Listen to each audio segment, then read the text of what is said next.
niềm nao lắm chuông suy mà người bên cả tôi ta sẽ rồi gặp quý em ô ta đi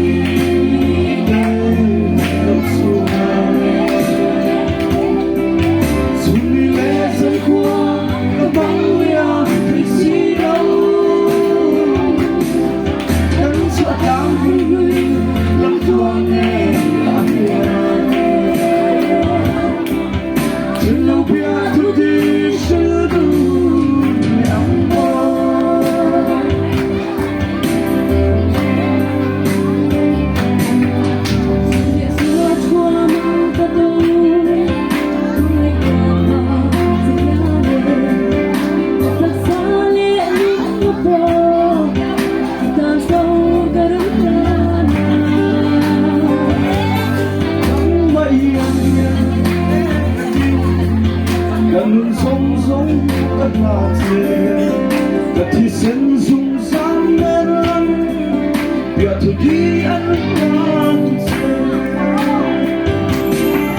ô cái gì đều lắm xuôi xuân như lẽ rơi qua các bóng lea thì gì đâu gắn xóa tháng lắm chuông nghe trên lầu bia thu đi sẽ vui mẹ ấm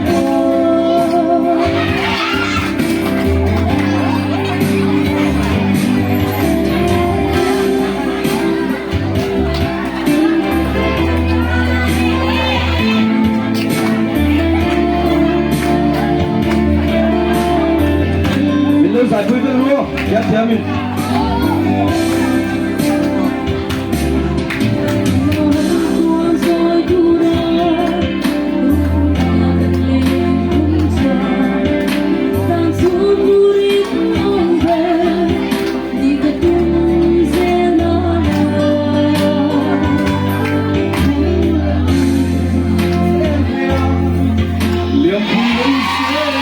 Hãy subscribe